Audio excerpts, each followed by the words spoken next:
Hey everybody, Joe Giardulo at SopranoPlanet.com. I make mouthpieces for soprano saxophone. Drop by the website, check it out. Listen, there's an awful lot of information about soprano saxophone, playing soprano saxophone, issues that people encounter on soprano saxophone, solutions to those issues, lots of stuff, dispelling many of the wives' tales about playing soprano. It's not a beast, it's a lot of fun. And in fact, it can be a lot of fun for you too if it isn't.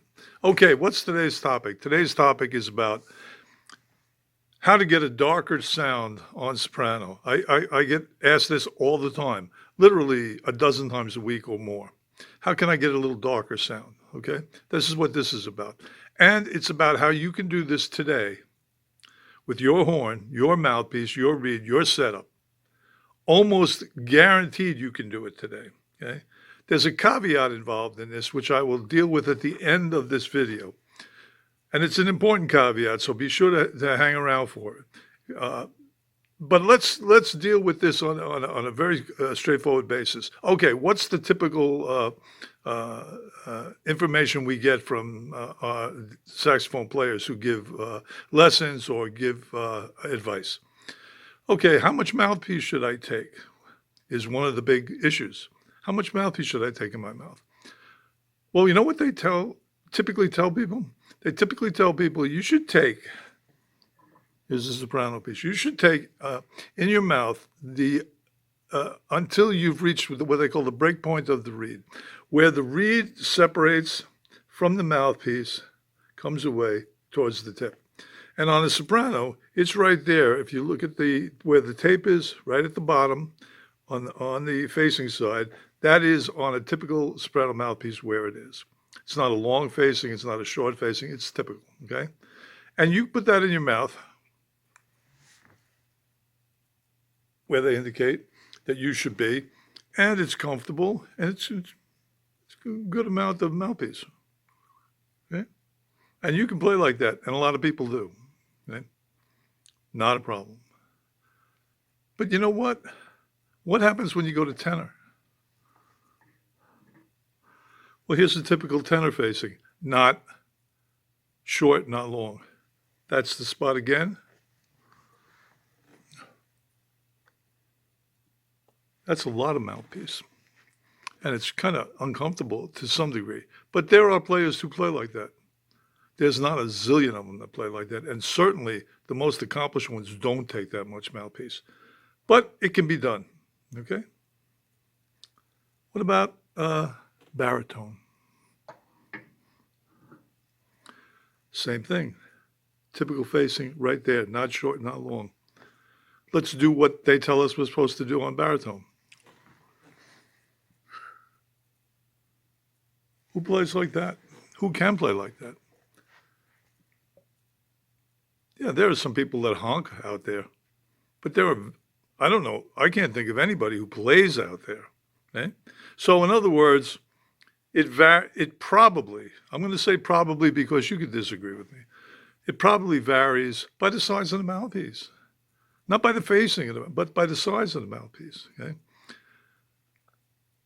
Baritone players, go take a look at Jerry Mulligan, take a look at Pepper Adams, Ronnie Kubert, look at Roger Rosenberg. Look where they play on their mouthpieces.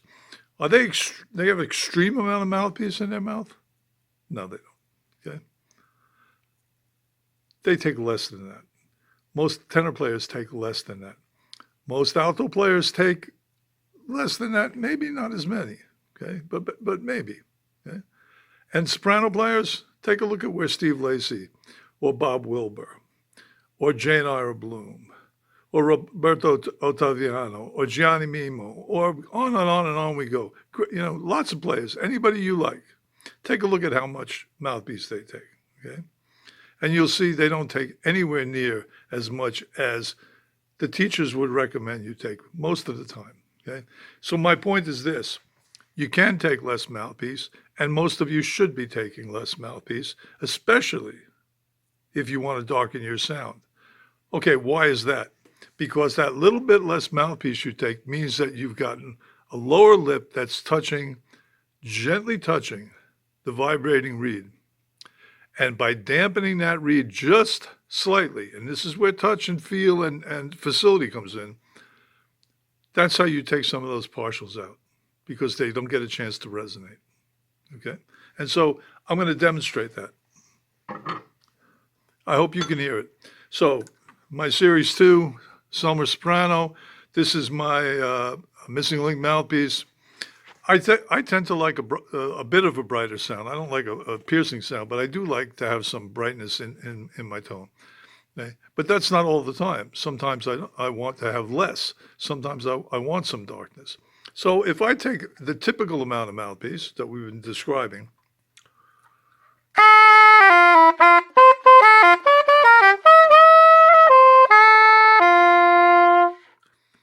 and now I take a little less.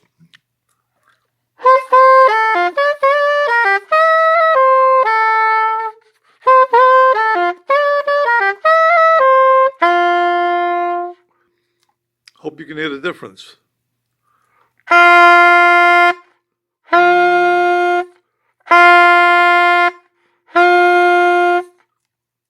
I think the difference is stark, okay?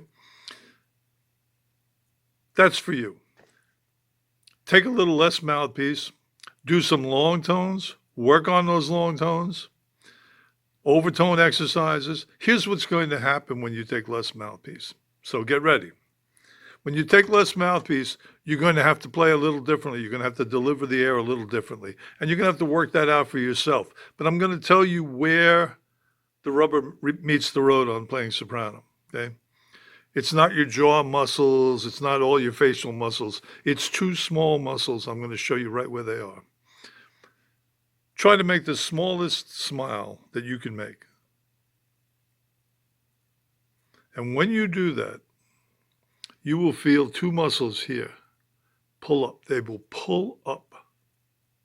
That's what's making those ends of your mouth pull up. Those two small muscles, that's where the rubber meets the road playing soprano. That's where your control is, okay? Now, they're weak muscles until they are exercised, but they develop quickly and they get strong quickly. And if you work at taking less mouthpiece,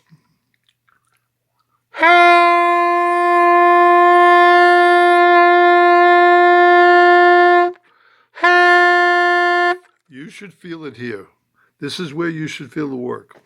And work them out with the long tones, work them out with overtones. When they're tired, take a break. Don't play on them when they're tired. They're easily damaged when you overdo it, okay? You don't want to do that. But as you do that, your sound's going to get bigger, it's going to get richer, and you're going to have more control over your tone. That's a fact. So, want to work on getting a darker tone now with your mouthpiece, your reed, your horn, and you. Less mouthpiece, work that way.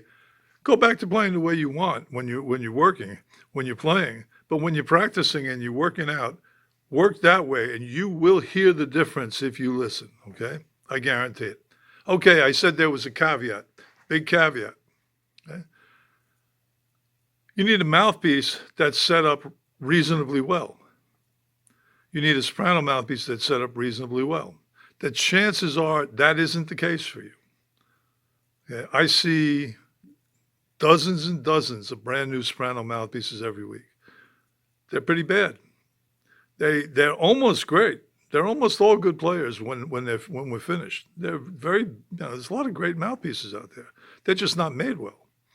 But once they're set up correctly, they'll let you do what I'm talking about.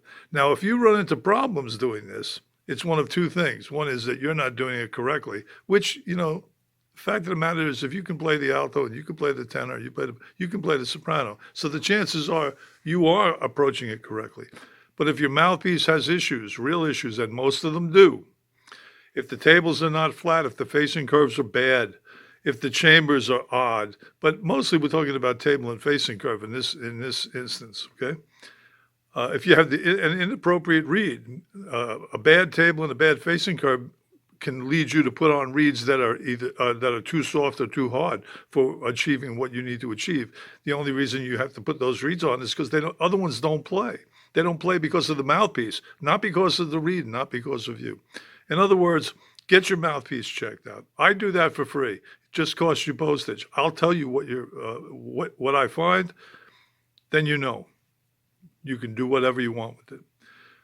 This is Joe Giardulo. You can have a darker sound today.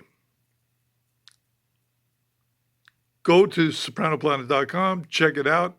Let me know if you have any questions. Be well, stay safe, keep playing.